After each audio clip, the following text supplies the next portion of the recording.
Welcome back. You're watching Beyond World This One with me, Diksha Bisla. Let's start with the headlines.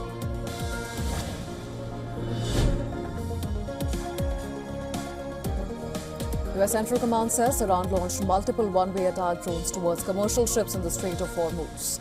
And US forces shot down all the drones, confirming that maritime traffic through the strait remains open and uninterrupted.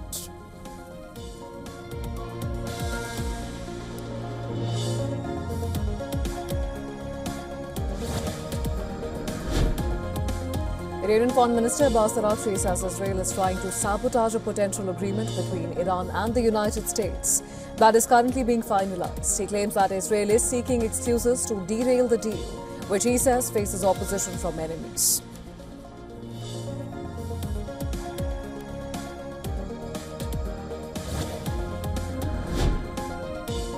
Iran believes its stockpile of highly enriched uranium should be handled through dilution inside the country. Foreign Minister says that this has always been Tehran's position on managing its enriched nuclear material.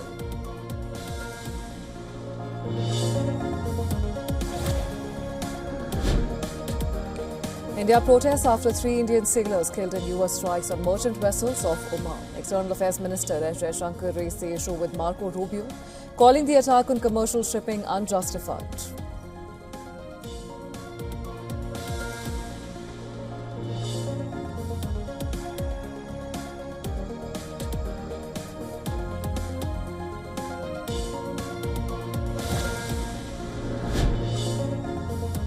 Donald Trump says Tren de Aragua leader Nino Guerrero has been killed in an operation carried out by US Southern Command as part of broader action against drug trafficking networks in Latin America.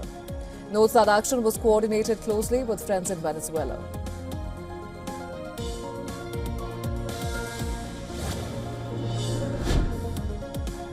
Palestinian and Israeli civil society groups meeting in Paris called for urgent international support for two-state solution, warning that window of opportunity is closing, urging G7 leaders to take immediate action ahead of the summit.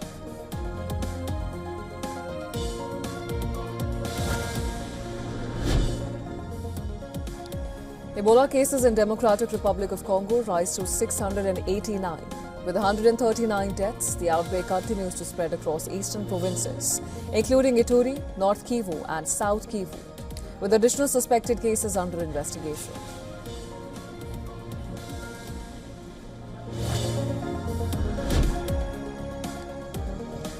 Body wrapped in black bag found in a car trunk in Tijuana parking lot.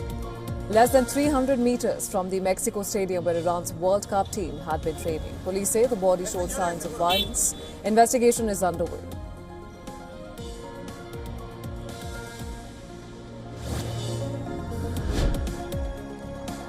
The U.S. Justice Department approves Paramount's $111 billion takeover of Warner Bros. Discovery without conditions.